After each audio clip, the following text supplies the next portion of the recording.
Welcome to స్ఫూర్తి news బులెటిన్ల ముందుగా headlines. అమరావతిలో మెగా డిఎస్సి విజేతలకు నియామక పత్రాలు అందజేసిన ముఖ్యమంత్రి నారా చంద్రబాబు నాయుడు.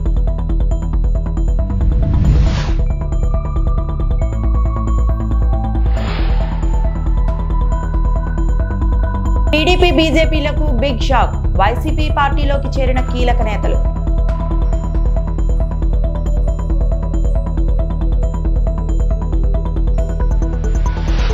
కుప్పం ఎమ్మెల్యే అంటూ సంబోధించిన వైసీపీ ఎమ్మెల్సీ, శాసన మండలిలో రచ్చ.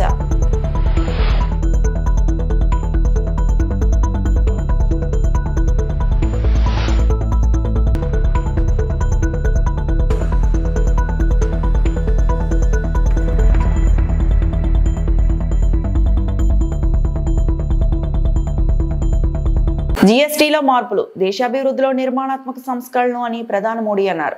ఉత్తరప్రదేశ్లో గౌతమ్ బుద్ధ నగర్లో ఏర్పాటు చేసిన సభలో మోడీ ప్రసంగించారు. యూపీఏ హయాంలో ట్యాక్స్ల మోతా మోగిందని, 2014 ముందు పన్నులతో ప్రజలకు నరకం చూపించారని ఆరోపించారు. ఎన్డీఏ హయాంలో ప్రజలపై పన్ను భారం తగ్గించామని చెప్పారు. యూపీఏ ఓ గేమ్ చేంజర్, జీఎస్టీపై కొందరు తప్పుడు ప్రచారం చేస్తున్నారని ధ్వజమెత్తారు. 2014 ముందు యూపీఏ వైఫల్యాలను కప్పిపుచ్చుకోవడానికి విపక్షాలు ప్రజలకు అబద్ధాలు చెబుతున్నారని పేర్కొన్నారు. ప్రభుత్వం దేశ ప్రజల ఆదాయం పొదుపులను పెంచామని చెప్పుకొచ్చారు. ఇక్కడితో ఆగబోమని, దేశ ఆర్థిక వ్యవస్థను బలోపేతం చేస్తూనే ఉంటామన్నారు. పన్నులు తగ్గిస్తూనే ఉంటామని, జీఎస్టీ సంస్కరణల ప్రక్రియ నిరంతరం కొనసాగుతూనే ఉంటుందని హామీ ఇచ్చారు. लेकिन अब नेक्स्ट जनरेशन जीएसटी के बाद उसी परिवार को सालाना सिर्फ 25,000 से कम होकर के करीब 5-6 हजार रुपया तक टैक्स आ गया है. 25,000 से 5,000, क्योंकि जरूरत के ज्यादातर सामान पर अब सिर्फ 5% जीएसटी हो गया है. साथियों, हमारे यहां गांव की अर्थव्यवस्था में ट्रैक्टर की बड़ी भूमिका है. 2014 से पहले एक ट्रैक्टर खरीदने पर 70,000 रुपये 70,000 रुपये से अधिक टैक्स देना पड़ता था. ये 2014 से पहले 70,000. अब उसी ट्रैक्टर पर सिर्फ 30,000 रुपये का टैक्स लग रहा है. यानी किसान को सीधे एक ट्रैक्टर पर 40,000 रुपये से अधिक की बचत हो रही है.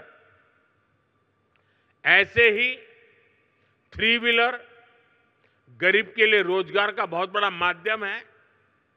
साल 2014 से पहले एक 3 व्हीलर करीब 55,000 रुपये का टैक्स लगता था. एक 3 व्हीलर पर 55,000 रुपये टैक्स लगता था. अब उसी 3 व्हीलर पर जीएसटी करीब 35,000 रह गया है.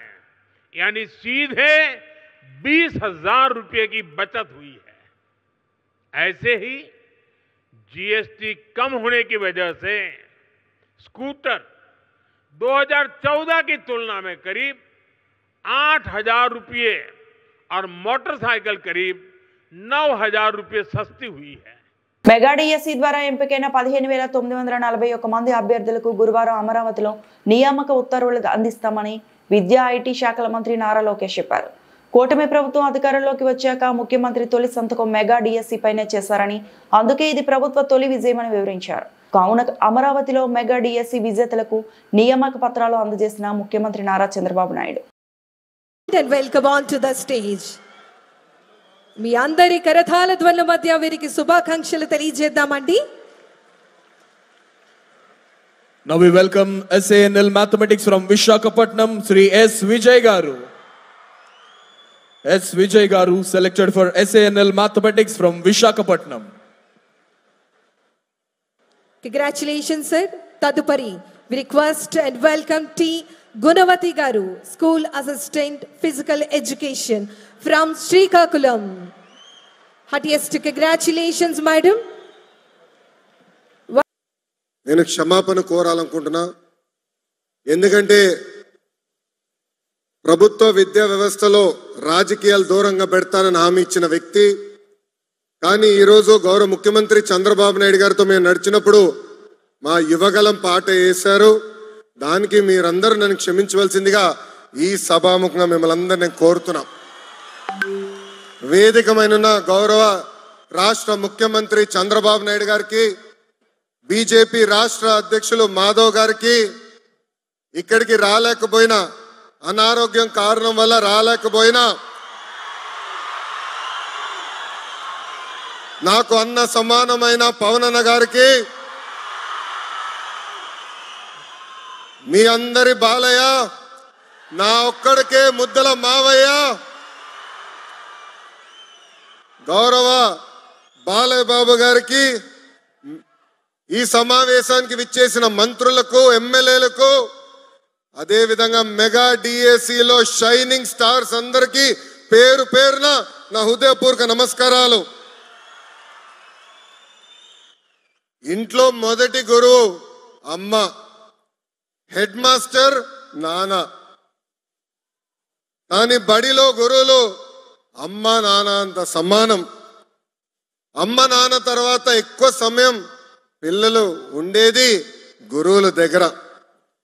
ప్రపంచంలో ఒక గొప్ప ఆస్తి ఉంది. ఆ ఆస్తి ఎవరు మన దగ్గర నుంచి తీసుకెళ్లలేరు, దాంట్లో వాటా అడగలేరు, లేదంటే దొంగలు ఇంట్లో పడి ఆ ఆస్తిని దోచుకోలేరు.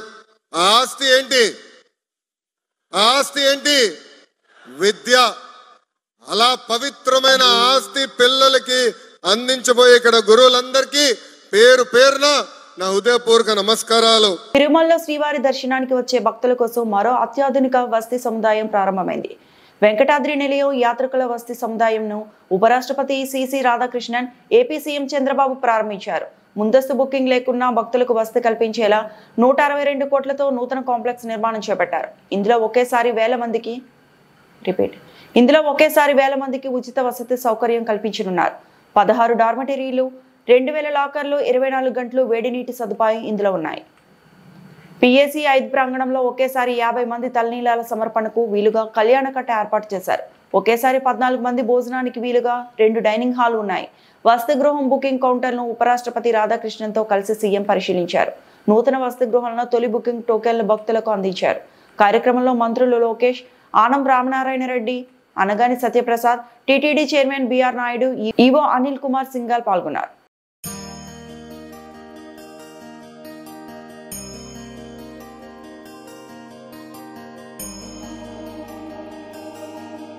That is where I wanted to build 20 lakh devotees, Srivari Sevakulu. Not only this, I wanted to go for knowledge economy also, doctors. They will come to Tirupati. They will treat patients. 10 days they will be there. They will have darshan, special darshan. Have a blessings, then they will go back. That Venkateshwar garu explain chesaru. No, I am having, one is, ikkada meer gurtupeట్టుకోవాల్సింది cleanliness. Greenery, I want to take it 95%. You can stimulate the 7 hills and then tell me. I wanted to produce Tirupati area and different 7 colors, 7 hills, 7 colors of flowers. If it is possible. Yeah, we can. You know what I am saying, there is no place now. Now 80%, 85% greenery. Now in between, how to get it. Then again, if you can run a mechanism, 95% greenery. Second, cleanliness at most 99%. Everywhere it should be clean. ఏపీలో అధికార కూటమి పార్టీకి big shock తగిలింది. పలువురు BJP, TDP కీలక నేతలు వైఎస్ఆర్సీపీలో చేరారు. ఈ క్రమంలో వైఎస్ఆర్సీపీ అధినేత వైఎస్ జగన్ సమక్షంలో వారి పార్టీలో చేరారు. వైఎస్ఆర్సీపీ అధినేత వైఎస్ జగన్ సమక్షంలో వైఎస్ఆర్సీపీలోకి పలువురు నేతలు వచ్చారు. కర్నూలు జిల్లా ఎమ్మిగనూరు బీజేపీకి చెందిన మురహరిరెడ్డి, కిరణ్ కుమార్, టీడీపీకి చెందిన మధు, మల్లికార్జున్ వారి పార్టీలను వీడి వైఎస్ఆర్సీపీలో చేరారు. వైఎస్ జగన్ వారికి పార్టీ కండువా కప్పి వైఎస్ఆర్సీపీలోకి ఆహ్వానించారు. కర్నూలు జిల్లాలో కీలక నేతలు వైఎస్ఆర్సీపీలో చేరడంతో కూటమికి గట్టి ఎదురు దెబ్బ తగిలినట్టు అయింది.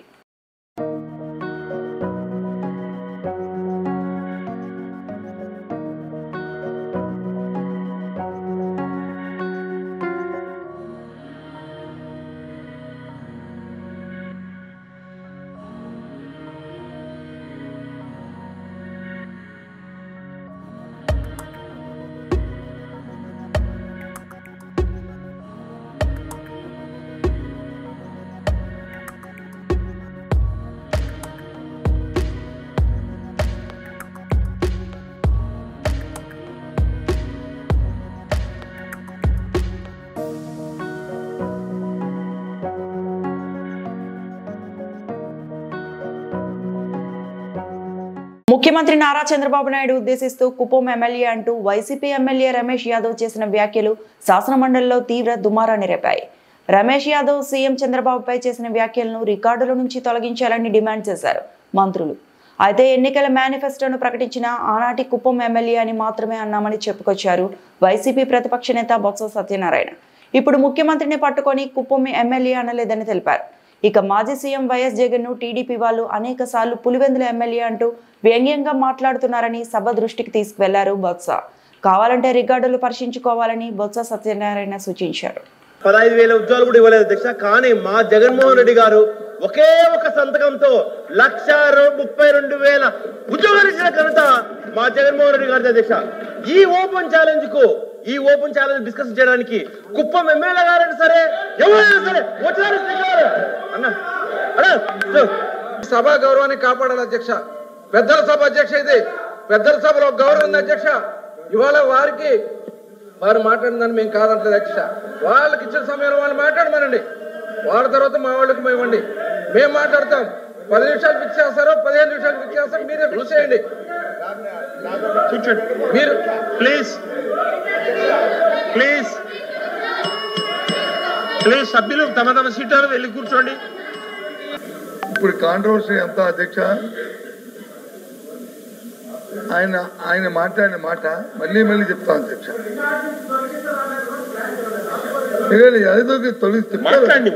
తొలగిస్తారు మాట్లాడిన మాట. ఈ సూపర్ 6 ని నాకు అర్థమైంది. రికార్డు చూసి చూడండి అధ్యక్ష, రికార్డులో చూడండి. ఆనాటి ఆయన చెప్పింది ఏదైతే ఎన్నికల మేనిఫెస్టో ప్రకటించిన ఆనాటి పులివెందుల ఎమ్మెల్యే గారు చంద్రబాబు నాయుడు గారు, ఆనాటి కుప్ప ఎమ్మెల్యే గారు చంద్రబాబు నాయుడు గారు దీన్ని ప్రకటించారు అని అన్నారు అధ్యక్ష. ఈనాడు అని చెప్పలేదు అధ్యక్ష. ఒక నిమిషం ఇందాక సోమవీరాజు గారు చెప్పారు అధ్యక్ష. ఇవాళ మాట్లాడితే చూడండి, రికార్డు చూసిన తర్వాత వాళ్ళు మాట్లాడిన మాటలు వీళ్ళు మాట్లాడిన మాటలు చేయండి అధ్యక్ష. అప్పుడు ఎవరికి అభ్యర్థులు ఉంటే అభ్యర్థులను కొనసాగిద్దాం అధ్యక్ష. అంతేగాని లేని మాటలు ఉండి మీరు వచ్చి. మున్సిపల్ చట్టంలో 5 సవరణలు చేస్తూ అసెంబ్లీలో బిల్లులు ఆమోదం పొందాయి. పురపాలక శాఖ మంత్రి నారాయణ 5 బిల్లులను ప్రవేశపెట్టారు. ఆంధ్రప్రదేశ్ మున్సిపల్ చట్టంలో 5 సవరణల బిల్లులను వేరువేరుగా ప్రవేశపెట్టగా వాటికి శాసనసభ ఆమోదం లభించింది. నాలా చట్టం రద్దుతో మున్సిపాలిటీలు అదనపు అభివృద్ధి ఛార్జీలు వసూలు చేసి స్థానిక సంస్థల అభివృద్ధికి నిధులు కేటాయించాలని సవరణ చేశారు. బహుళ అంతస్తుల భవనాల ఎత్తును 18 మీటర్లకు బదులుగా 24 మీటర్లకు మారుస్తూ చట్ట సవరణకు ఆమోదం తెలిపారు. నిబంధనలకు విరుద్ధంగా నిర్మించిన భవనాలను క్రమబద్ధీకరించేలా చట్ట సవరణకు ఆమోదం తెలిపింది. ఏపీలో పట్టణ స్థానిక సంస్థల్లో ఎన్నికల్లో ఓటు వేసేందుకు ఓటరుగా నమోదు చేసుకునేందుకు గతంలో ఉన్న జనవరి 1వ తేదీ గడువుకు బదులు ఇకపై ఏప్రిల్ 1, జూలై 1, అక్టోబర్ 1గా మారుస్తూ చట్ట సవరణ బిల్లును మార్చారు. వైఎస్ఆర్ తాడిగడప మున్సిపాలిటీ పేరును తాడిగడప మున్సిపాలిటీగా మారుస్తూ చట్ట సవరణకు ఆమోదించారు. మంత్రి గారు ఆంధ్రప్రదేశ్ పురపాలక శాసనంలో 2వ సవరణ బిల్లు 2025ను పరిగణలోకి తీసుకునేందుకు అనుమతి కోరుతారు. అధ్యక్ష, ఈ యొక్క హైరైజ్ సంబంధించి అంటే ఫైర్ డిపార్ట్మెంట్కి హైరైజ్ అంటే యాక్చువల్గా అంతకుముందు 18 మీటర్స్ రెసిడెన్షియల్ దాంట్లో ఉండింది అధ్యక్ష. అయితే ఇప్పుడు టెక్నాలజీ మారి ఫైర్ డిపార్ట్మెంట్ లేటెస్ట్ టెక్నాలజీ వచ్చినాయి కాబట్టి అది 24 మీటర్స్కి అంటే 24 మీటర్ల లోపల నాన్ హైరైజ్ కింద 18 మీటర్ల నుంచి మార్చమని రిక్వెస్ట్ చేయడం జరిగింది. వాళ్ళు కూడా యాక్చువల్గా యాక్సెప్ట్ చేశారు అధ్యక్ష. దాని మీద యాక్చువల్గా సవరణ చేస్తూ యాక్చువల్గా ఈ బిల్ తీసుకురావడం జరిగింది అధ్యక్ష. ఆంధ్రప్రదేశ్ పురపాలక శాసనంలో 2వ సవరణ బిల్లు 2025ని పరిగణలోకి తీసుకోవాలని మనవి చేస్తున్నాను అధ్యక్ష. మంత్రి గారి ప్రతిపాదన సభా సమక్షంలో ఉంది. బిల్లుపై సభ్యులు చర్చ ప్రారంభించవచ్చు. అనుభవం చేస్తారేమన్నా? అన్నీ ఒకసారి చేస్తారా? లాస్ట్లో చేయండి. ఇది అన్నీ జరుగుతుంది.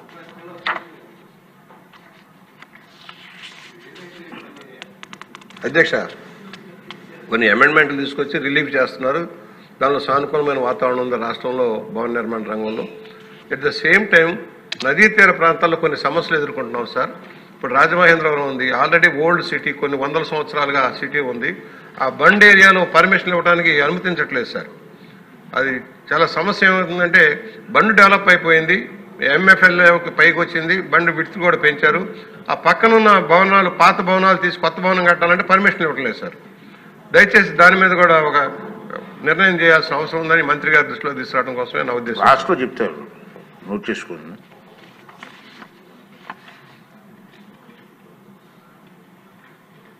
ఇప్పుడు విషయం ఆంధ్రప్రదేశ్ పురపాలక శాసనంలో 2వ సవరణ బిల్లు 2025ను పరిగణలోకి తీసుకోవడం.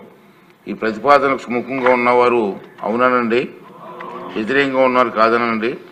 అవునన్నారు, అందరూ అవునన్నారు. ప్రతిపాదన ఆమోదించబడింది, బిల్లు పరిగణలోకి తీసుకోబడింది. శాసనసభలో సర్వేపల్లి శాసనసభ్యుడు సోమిరెడ్డి చంద్రమోహన్ రెడ్డి మాట్లాడుతూ, సర్వేపల్లి నియోజకవర్గంలో అన్యాయంగా అక్రమంగా టీడీపీ నాయకులపైన, నాపైన ఎన్నో అక్రమ కేసులు నమోదు చేశారు అని, అలాగే ఉదయగిరి నారాయణ అనే దళితుడును అన్యాయంగా అక్రమంగా చంపేశారు అని, అతని మృతిపై సిట్ ఆధ్వర్యంలో విచారణ చేసే దోషులను శిక్షించాలని డిమాండ్ చేశారు. చంద్రమోహన్ రెడ్డి గారు. నమస్కారం. లాస్ట్ 5 years, గత 5 సంవత్సరాలు వైసీపీ పరిపాలనలో ఒక ముద్దాయి 13 కేసుల్లో 43,000 కోట్లు విచారణలో తేలి సిబిఐ ఫైల్ చేసిన కేసులో ఒక ముద్దాయి ముఖ్యమంత్రి కావటం, ఈ రాష్ట్రం విచ్ఛిన్న కావటం, ఆంధ్రులుగా తెలుగోళ్ళుగా ఆ తెలుగు వాళ్ళకి అప్రతిష్ట పాలు చేయటం దురదృష్టకరం. అధ్యక్ష, ఇవన్నీ చూశాం. 5 yearsలో వాళ్ళు దోచుకోవటం కాకుండా ప్రతిపక్ష పార్టీ అనేది ఉండకూడదని అందరి మీద కేసులు పెట్టడం, ఆగ్రహణ సాక్షాత్ ముఖ్యమంత్రిగా పనిచేసిన చంద్రబాబు నాయుడు గారిని కేసు సృష్టించి ఒక స్కిల్ డెవలప్మెంట్ అని చెప్పేసి జైల్లో పెట్టడం. అప్పుడు కూడా మేము పూణేకి పోయినాం. ఏ కంపెనీకి అయితే మనం ఆర్డర్ ఇచ్చామో ఆ కంపెనీ యజమాని చేత మాట్లాడించాం. అది పక్క రోజు పేపర్లలో బ్లాస్ట్ అయింది. ఆవేదనతో మాట్లాడినాడు. ఒక ఎంపీ వచ్చి కూర్చొని నువ్వు గన అప్రూవర్గా మారకపోతే మళ్ళీ నిన్ను జైలుకి పంపిస్తామంటే పంపించుకోనంటే రెండోసారి కూడా ఆయన జైలుకి పోయే పరిస్థితి వచ్చింది. దానికైనా సిద్ధపడ్డాడు, కానీ అబద్ధం అయితే చెప్పనని చెప్పాడు. చంద్రబాబు నాయుడు గారి తప్పు లేదు అని చెప్పాడు. ఫర్ ఎగ్జాంపుల్, నాకు సరేపల్లి కాన్స్టిట్యున్సీలో నేను హైదరాబాద్లో ఉండా ఉదయగిరి నారాయణ ఒక ఎస్సీ క్యాండిడేట్ చిన్న ఒక బ్రిక్ ఇండస్ట్రీలో ఇటుకురాయి బట్టీలో పనిచేస్తుంటే 2,000 అడ్వాన్స్ ఇచ్చినాడని చెప్పి, ఆ తక్కువ కూలిస్తుంటే పక్క బట్టీలోకి పోయినాడని చెప్పి 1వ రోజు 2వ రోజు పిలిచి 3వ రోజు కొడితే చచ్చిపోయినాడు పోలీస్ స్టేషన్లో, పొదలకోట, నా కాన్స్టిట్యున్సీలో. మనం కలిసి రిప్రజెంట్ చేసాం అది. అవును, ఢిల్లీలో. అప్పుడు ఆ బాడీని తీసుకుపోయి చంపేసి లాకప్ డెత్లో అడవిలో, పక్కన ఉండే అడవిలో ఒక యూకలిప్టస్ చెట్టుకి ఎలాడదీశారు. ఉరేసుకునే వాళ్ళు యూకలిప్టస్ చెట్టుకి ఎలాడారు. అయిపోయింది. నేను హైదరాబాద్ నుంచి ఫ్లైట్లో వచ్చాను, నెల్లూరులో కూర్చున్నాం. 3rd day, మొదటి రోజు పోస్ట్ మార్టం చేయలే, 2వ రోజు పోస్ట్ మార్టం చేయలే, 3వ రోజు మేము 70 మంది పోయి హాస్పిటల్లో కూర్చున్నాం. ఆ భార్య బిడ్డలు ఏడుపులు చూసాం. రేవంత్ రెడ్డి పెట్టిన ఫ్రీ బస్సులోనే సచివాలయానికి వచ్చి రేవంత్ రెడ్డికి వ్యతిరేకంగా నినాదాలు చేస్తున్న అంగన్వాడీ టీచర్లు తమ డిమాండ్లు పరిష్కరించాలని అడిగితే అరెస్టులు చేస్తారా అంటూ ఆగ్రహం. సచివాలయం ముట్టడికి దాదాపు బస్సులోనే వస్తున్న అంగన్వాడీ టీచర్లను అదే బస్సులో పోలీస్ స్టేషన్ కు తరలిస్తున్న పోలీసులు.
ఈ వార్తలు ఇంతటితో సమాప్తం.